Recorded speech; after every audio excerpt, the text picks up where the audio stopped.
Hi there, I just wanted to put a wee kind of preface on before this one. There's a couple of points I wanted to address. Firstly, I'd like to just thank Rory, sorry, and obviously everybody else who takes part in these interviews. It's been a great pleasure speaking to every single one of you. And again, as the interviews prove that people are, open for discussion. And really, this subject, the objective reality that we all share, can only be discussed. These people who continue to call it a debate, to act as if it's globe versus flat, these people really don't grasp the situation that's actually happening. People like myself are only looking for discussion with people who are critical thinking, questioning the world that they live in, and eager to seek new knowledge and understanding. So again, Rory was a great credit to that type of mentality and was able to have, adult discussion. Although, this is one of the points I want to make. I did kind of digress into, different points, but I feel, it's relevant anyway. The philosophical materialism, how science conducts itself, I think all play a part and are relevant, in the whole subject. Um, Another point is the wind. Obviously, being outside in Scotland, it's hard to control these factors. So I can only apologise that they are not all, top quality production with perfect sound. This is what happens when you're, just being real and getting out into the street. Um, the fisheye lens that's used at the start through the drone footage, unfortunately, that is, the way many of these things come with a fisheye lens.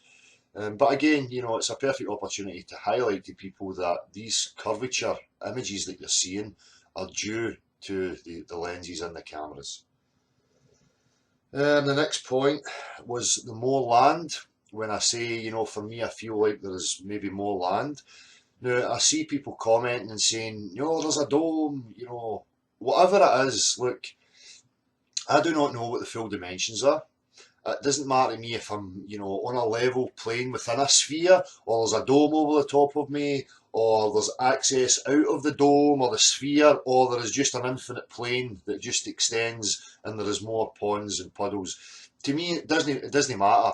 Whatever the truth is, my pursuit is to find that truth.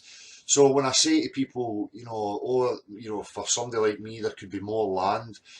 In a way, I'm trying to, show people that there is a bit of excitement in it, the possibility of new discovery.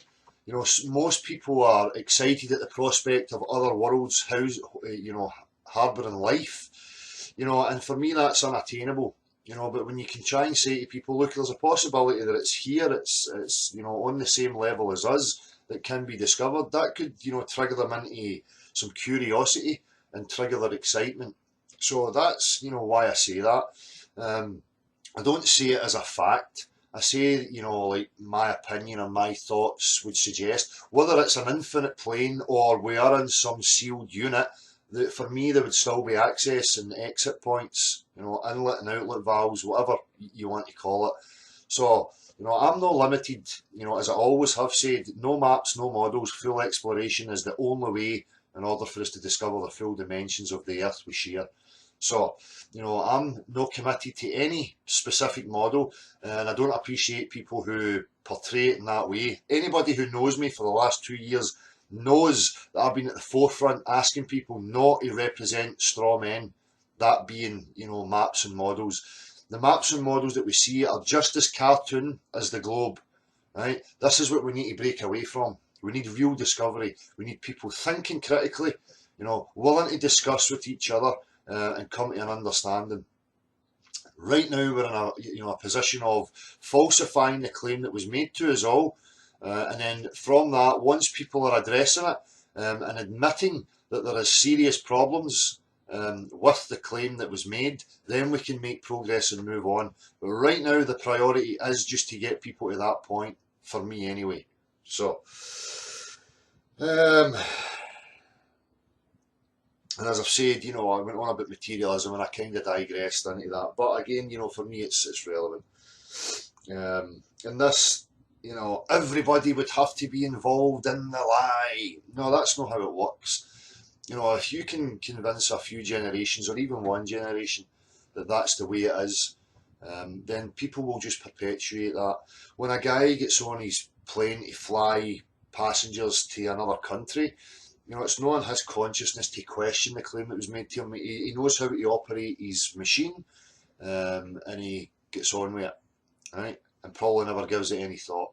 So to say that everybody would have to be in a lie is absolutely ridiculous. You only need a few controlled positions in certain groups in order to perpetuate your lie. So, and again, people saying it's this perpetual lie, and I've been guilty of saying it as well. Maybe people made mistakes. There was money invested, greed got the better of them, and that's, where they went with it, and they've just tried to cover it up and keep the funding coming in. It doesn't have to be, it was set out from the beginning as a plan from a clever, deceptive, evil entity. That's not any claims that are going to be made here. The possibilities, people can speculate all they like. I can look at different possibilities for how it came about. Does not change the fact that the claim that is being made is seriously lacking in proof, right? There is no measurable curvature. The place is covered in water, okay? We know the physical behaviours of liquid on Earth, right? No sophist arguments, like, oh, look how it behaves in a vomit comet, or look how it behaves when they show me on the TV in the ISS. You need to pull back from that. We live here, we all share this subjective reality. We're looking and observing at how things behave here, right, in their natural state. So, and again, the luminary images, I'm using that not to say, that's exactly what they look like. I'm using the images to show people that the contradictions in images and why we should not use images, and they don't constitute scientific measurable proof, okay? The whole point of me doing that is to show the contradictions with high altitude, fisheye lens, wide angle lens, to show the contradictions between the NASA images and the images that the amateur photographers take. So that's the point of it. It's just to show people that, we can't depend on these things as measurable proof, scientific proof. And that's about it.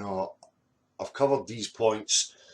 I keep seeing it in the comments where people are saying these things when, if you knew the history of this channel, you would know exactly where I'm coming from. But again, I don't mind reiterating it from time to time, and I'll probably do it again, in the future. So again, thanks to Rory and everybody else who takes part, and thank you to everybody who has encouraged, the activism and supported it.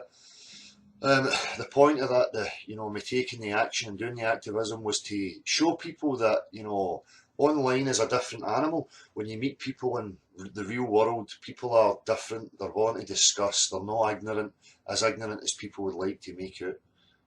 And also it was to, encourage people to go and speak to your fellow man, apply the Socratic method, try not be threatening, sort out your game before you go. And make sure you're empowered in that, so that you're secure when you go to these interviews, and then you'll have no problem approaching people. If you know the subject, then you will be secure in that, and you should be able to, hold a discussion with them. So again, thanks to everybody involved. It's much appreciated, and hope you enjoy the interview with Rory. Peace.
if I was to, I was just talking about, I'm quite a scientific guy, I love natural science, right? Yeah. If I was to come along and say to you, listen, this is my proof that Nessie is real, are you going to believe me? I wouldn't believe you. No. Because it's just an image. Yeah. It's an image.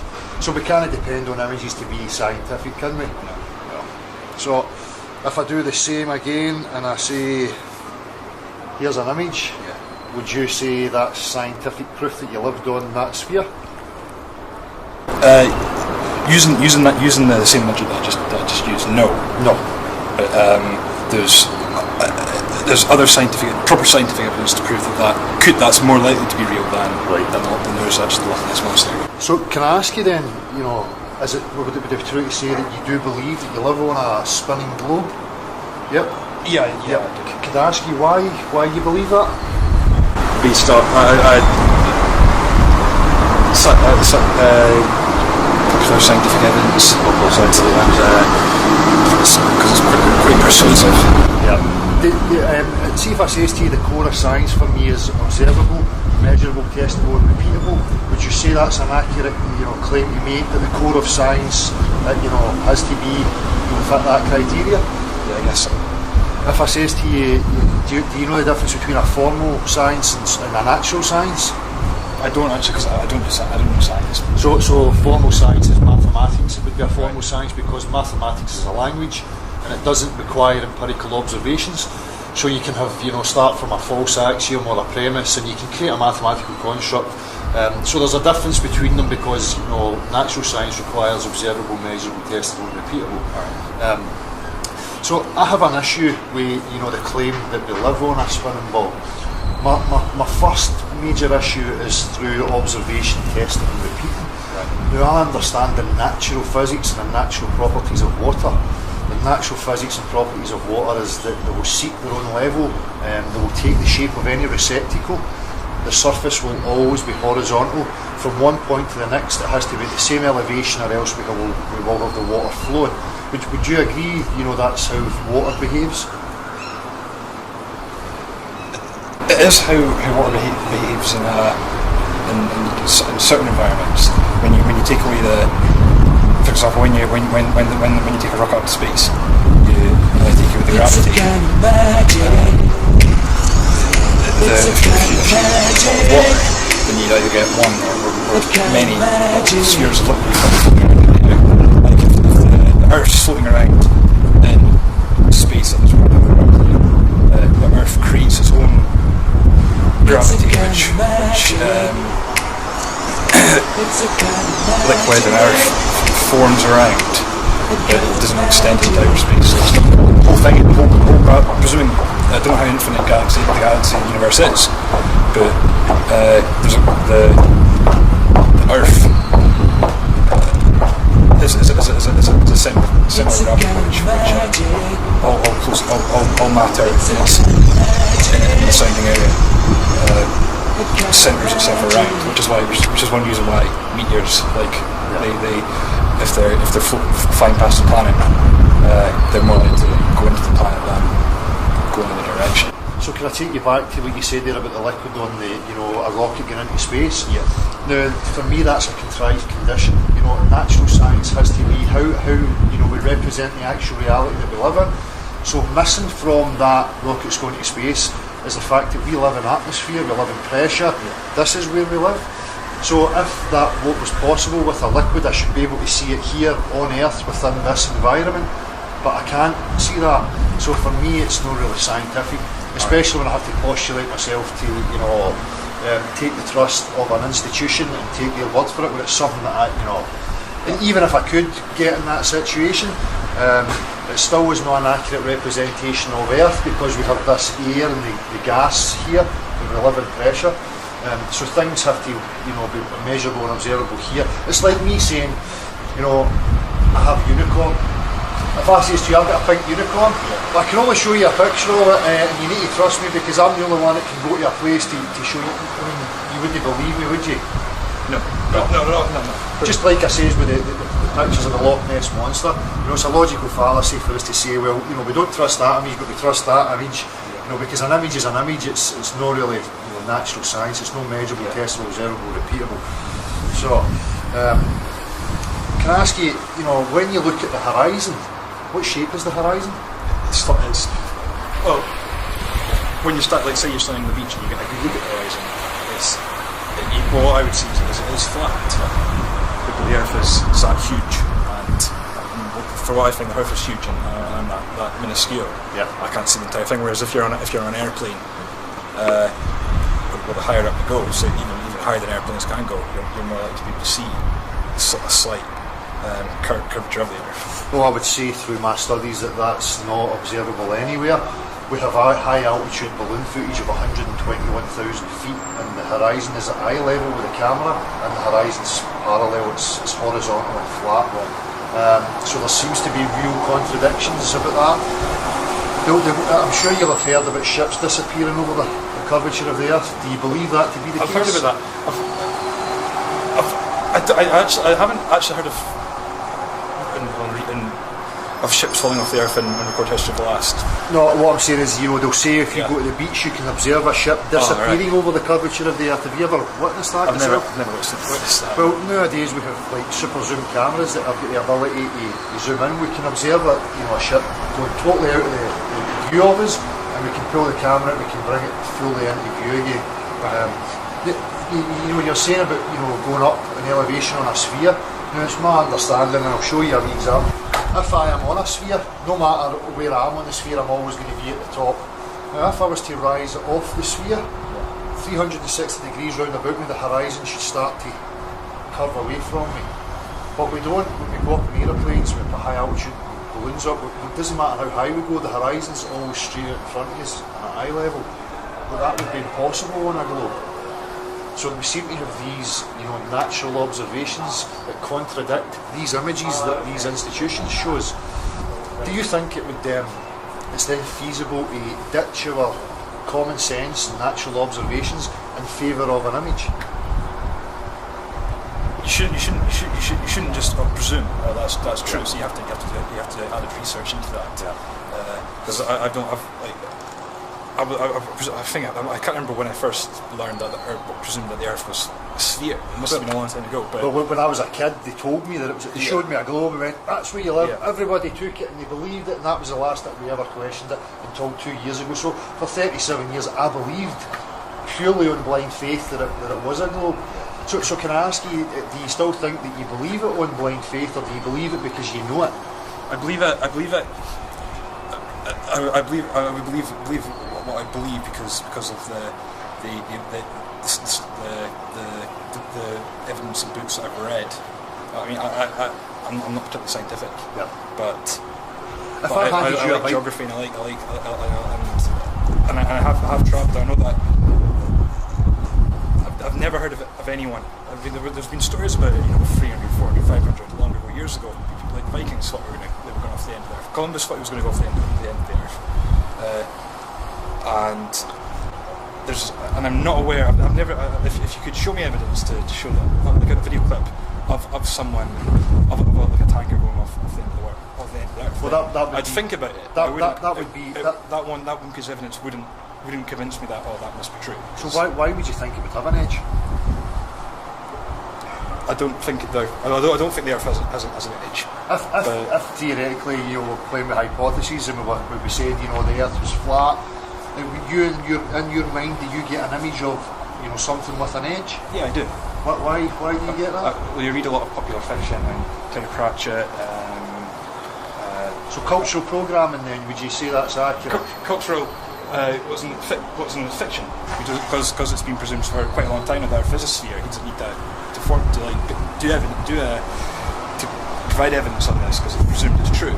Yeah, but that would be a logical fallacy then. To take something on assumption, it's not really logical or scientific, is it?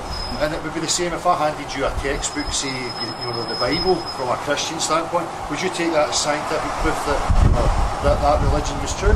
I wouldn't think it's scientific evidence that the religion is true. So if you take a story from 500 years ago about Columbus and these people, you take that to be true? I wouldn't take. It's like if I were to read the Bible, there's going to be facts in it. There's not.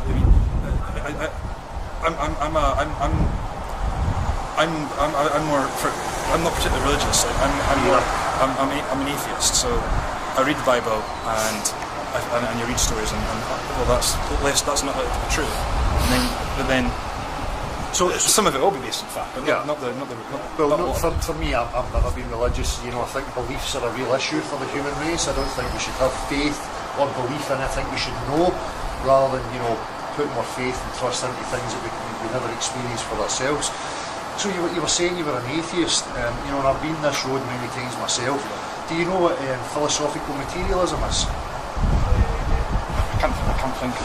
Philosophical materialism, for me, what I've learned in the last 10 years of my experience is that science is based on philosophical materialism, which is a religious stance, and that stance, the way they work it is that all explanations must come to a naturalistic explanation. So, they make these hypotheses and theories based on life and consciousness coming from random, non-living matter. Right? Could you give me a practical example of non-living matter producing life? Or is it just purely hypothesis theory? This hypothesis theory, it's not just these hypotheses are not just come through in a day or a year or a century. They will evolve over time. So has any religion. Yeah. If I ask, a religious person, will say, "Oh, well, God created it in 7 days," and I'll go, "Can you show me an example of how that would be possible?" And they say no. I go to an atheist materialist stance, and I'll say, "Can you show me how Big Bang, something from nothing, life from non-living matter, consciousness? Can you show me how I practice?" No, I can't. So for me, right away, I go religion. Would you agree that's quite accurate of what I've just said there? But I'd still go to the scientific argument. Yeah, well, see, that's the same with me. And there's scientific, there's aspects of science like how technology is made that's an exacting, avenue that somebody would have to learn. But in regards to common sense, I think we can all have that. We don't need a PhD after our names and stuff. So it's simple. If I says to you, I've got a pink unicorn, and then I says to you, "Oh, but I can't show you my pink unicorn. It's only me, and I need to leave the earth, and in a day that's the secret." You're not going to believe me. It's not scientific, is it? No. Well, scientists could one day create unicorns, but it wouldn't be. Unicorns, as far as we're aware, have never existed. So, has a scientist ever, created a seed from nothing? No. If they were to create a unicorn, they couldn't create a unicorn what it would actually be a real life unicorn, an individual species. You'd have to splice genes between you selectively breed a horse and a narwhal or something like that. Yes. Yeah. But the point that I was making is, when we were talking about the atheism, because I found that science was rooted in philosophical materialism, which is dogmatic, and it doesn't want to entertain the possibility of mind being at the forefront or intelligent design or something along those lines. And I'm the same as most people. I avoid, modern day religions and the nonsense that they push. But I see these similar patterns within science.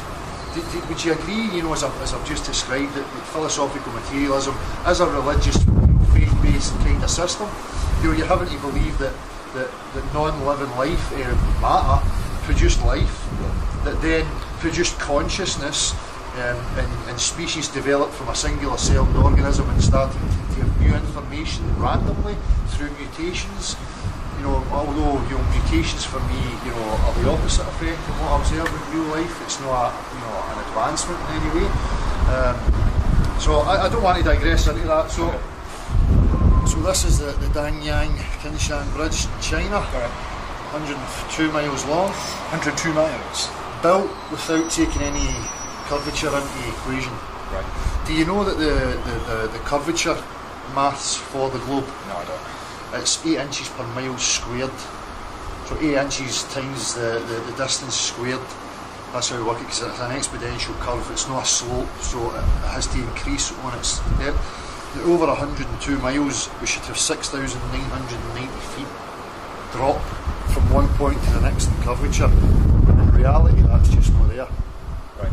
So there's a serious contradiction to what the claims are that are made to what we go and observe in reality when we actually try and measure it, and it's not there. Do you think there's an issue there? I honestly, I don't know. It's still not convinced me that the Earth is actually flat. Yeah. Because I don't it's- know. You know, this is the point. You know, I don't know what the Earth is. I know through observation and testing that I can claim that whatever it is, it must be able to hold the ocean, because water is it's an element of reality. It has a definite physical behaviour to it. It obeys certain physical laws. You know, so I know that. I can say, you know, I can rule out based on that it is a sphere. You know, the only contradiction I would have to that is these images that NASA show me are the space institutions. But again, you know, I would refer back and say, do we ditch common sense, observable, practical reality in favour of an image? You know, so that's like saying I'll ditch my science and I'll go to the Catholics because they've got crucifixes and images and text. Yeah. You know, do you see the similarities of what I'm trying to say? Well, I guess so. I guess so. But why does the question that might not be relevant, but we'll just talk about, but why doesn't the water on the Earth all fall off the sides? With that, I would have to say to you, you know, that's your assumption that there is a side, there is an edge. Oh, You know, I don't know what there is out there. Me personally, I think there's more ponds like ours, and that's being kept from us. But that's just, you know, where my logic takes me to. You know, I don't think it's up there in outer space. I think it's across the way. And I think that's one of the reasons why they would lie to us and tell us that we lived on a globe, but we don't. well, that may be like there's. I don't believe. I've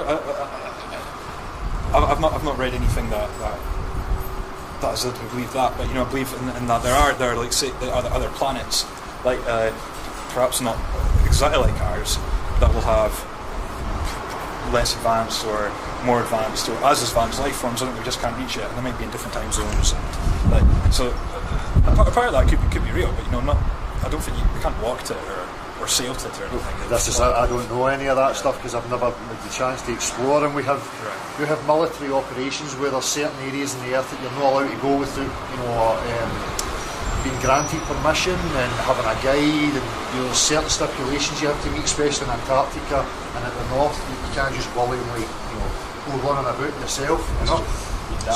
So you were saying about, you know, other planets and stuff.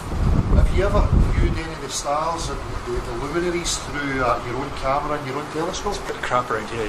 Like, well, because of the light pollution, and you can't see, for example, the Milky Way. Yeah.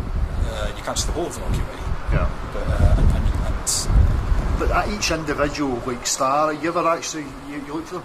If I says to you, if I asked you for a description of what you think Mars looks like, how would you describe Mars? I'd describe it as and it's influenced by literature and books of science. I'd imagine it also is a sphere like us, what I believe us to be like. An orange, solid-looking round sphere. Yeah, with no liquid in liquid form anyway. So what I'm going to show you here is two images. One is from NASA that show you exactly that. The other one is from an amateur, you know, photographer with a P900 camera. Alright. This is the amateur footage, and this is what NASA shows. Yeah. Well, from if I were to think of an argument off the top of my head to support that, I presume that, because that's what I would imagine it to look like, the one on the left, the more spherical image. I would presume that NASA would have the most advanced camera probably in the world, and that's just a Nikon, and I've got a Nikon. Would it surprise you if I says to you that the NASA images are composite images, they're not actual photographs? Oh right, so they're hundreds of many clips put together or something. So they say, but you know, Robert Simmons, the guy who done the Marble 2.0, the blue marble photo of the Earth. He's on camera, speaking voice, saying that it's photoshopped, and it has to be, because he says that it takes it in bands. I guess it would be photoshopped. I don't know. I can't imagine what it would look like if it wasn't photoshopped. So that it would, I guess it's that far away, and the time it would take to take all the pictures. I guess to get an actual detailed picture, because cameras these days are pretty technologically advanced, but not brilliant. Like the time it would take to take a picture of Mars, it would have turned around many different times or something like that. So, do you think they can remotely control things from millions of miles away from Earth? I don't know how far this that is. I don't know. I don't know how many miles. Well, no digressing. I'm just going to show you another image. These are other images of the luminaries through amateur, cameras and telescopes. So what is that there? This one is sorry, I've not got the name for that one. Where's Sirius? Hang on, I think this is Sirius. Moon or something. Oh, these are actually the luminaries. These are just straight direct floating into the sky, Oh. taking video footage and photographs. It's just, it resembles a sphere. Resembles a It's sphere. close to a sphere as possible. Yeah, I see a two-dimensional circular Well, I guess thing, so. you know. Yeah. But you know, it's up to interpretation. The problem for me is that nobody can show me, you know, scientifically again what the sun, the moon, and the luminaries actually are. You know, it's hypotheses and theories again from institutions like NASA. If I show you this image, this is from NASA's site. This is Earth from 240,000 miles away, supposedly on the moon. Yeah. Okay, so we can see how it looks there. This one is supposedly from 1,000,000 miles away. Can you see a contradiction here in this image? Well, the Earth looks closer from the bottom one, even though it's 1,000,000 miles away. aye. So Yeah. You know, and if you're 240,000 miles away, they say that the Earth is 4 times the size of the moon. So that to me looks like how the moon looks to us when we're standing on Earth. So if I was then standing on the moon, when I see the moon, the Earth should be huge in my vision. and these are both NASA pictures. These are both That's NASA pictures. from Yep. like This is years ago. Earthrise. Earthrise, this is called. Yeah, yeah. So if you go to NASA's and you take that image, you put it into Photoshop, reduce the contrast and mess about with some of the settings, you'll start to see all the squares where they've placed it in. Yeah. So, you know, there's some obvious contradictions and some obvious manipulation going on for me. But, you know, really that was it. You know, here again we have an image. This is Chicago. This is from 50 miles away. Yeah. Now again, 50 miles curvature, most of that should be gone. Right. The same again is true in the UK. We can go to Blackpool, for instance, and we can see the Isle of Man, which is 60 miles away, and you can see all the way to the shore. There's absolutely zero curvature. So if we live on a sphere, there has to be curvature, measurable, observable, but there is none. Do you think there's a wee bit of suspicion there that something's not right? Well, I don't know. I still don't think so. But I mean, I'd have to familiarise myself more so with your arguments and familiarise myself with the scientists, Yeah. professional scientists' arguments as well. But I would encourage you to trust your own senses rather than, you know, putting yourself out to these other people. Alright. You know, unless it's a specific field of expertise, then, you know, people know it a bit better. Like, I know cars and engines, maybe more than other people, but the fact of the matter is that you people can still observe the car, the engine, you know. So I would refrain from you know, putting your faith in these people. Just another wee point here. Have you flown a lot? I've flown to Africa. And America. That's the furthest I've flown. Okay. So can I ask you, when you were on the aeroplane, was it flying parallel, level? What do you mean by parallel? Like it was. What do you mean by parallel? When you were on the plane, Yeah. was it flat level like that? Well, we're just normally flying in the direct when we're landing, obviously. Yeah, when you take off and land, you know, you have that. But unfortunately, if this was the aeroplane here at the top, parallel, and I'm flying parallel, look what happens. You know, I have to adjust to account for the curvature of the Earth. You would experience that if you were on a I plane. guess I'm still being smart on that, on how small. I mean, if I were on this map, you couldn't see me. You couldn't see Stirling No. on this map. No. But the point is, a plane travelling at 500 miles per hour, you know, if it's travelling over a distance of 500 miles in 1 hour, that 500 miles has a curve to it that can be calculated. Now, I've not got the exact figures worked out, but it would work out, you know, roughly every couple of minutes, you would have to be dipping and accounting. Your whole journey, you would be constantly dipping and accounting for that.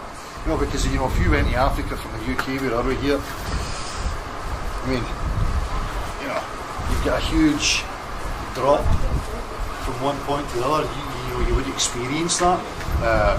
You know, the trolleys on the aeroplane would have to be tied because as it dips its nose, they're going to run down the aisle of the plane. But then how do you explain? Because when I did go to Tanzania, it's the only country I've been to south of the equator. It gets hotter and drier. Yep. Close to the equator. Yep. And we're hotter and wetter depending on what country. Yep. And then the opposite, once you're across the equator, it would get colder and... Yeah, just the same as it would here. But you know, that can be simply explained. If we take, you know, one of these squares here as being the Earth, Right. You know, and we'll say that straight line there's the equator, and this is where the sun travels. So if you're directly under the path of the sun, you know, you're going to feel that. You're going to know if you're at either side of the sun. Going away from it, the further you go away from it, the colder it's going to get. So, you know, we can look at things in both ways in regards to things like that. Well, this is somebody's, you know, rendition of a flat model. I don't agree to this model at all, but you know, it's just to give you an example of how it could be working. And to me, you know, obviously that, you know, and again, you know, science for me, you should be able to model things in reality. So, you know, I can take any container, I can get my oceans and my continents, and it will hold. If I gave you a sphere right now and says, can you get water and earth, and you know, and show me, you know, your model of the earth, do you think you can achieve that? Probably not, no. No, because the water's going to fall off the ball. Yeah. Right, so again, you know, we've got an issue here. You know, if it's science, scalability, you know, you'll be able to recreate it, you'll be able to model it, yet we can't do any of these things.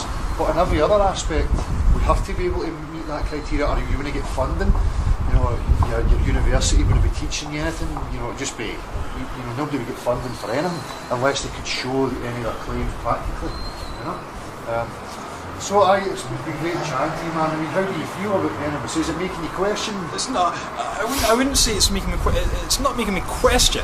It's making me think, I guess. Yeah. But it's not convinced me otherwise. No. Unfortunately. Well, Okay. you know, I've had 2 years now of this, so I'm not going to convince you, you know, in 10 minutes. But the whole point was just to see your reaction and to ask you if you would continue, maybe question. It was well, not particularly scientific, so it was a struggle to argue scientifically, I guess. But I'm going to give you a card here. This is my channel, and I go live on a Saturday night, you know, and I name drop here all the time, but I'm going to use it.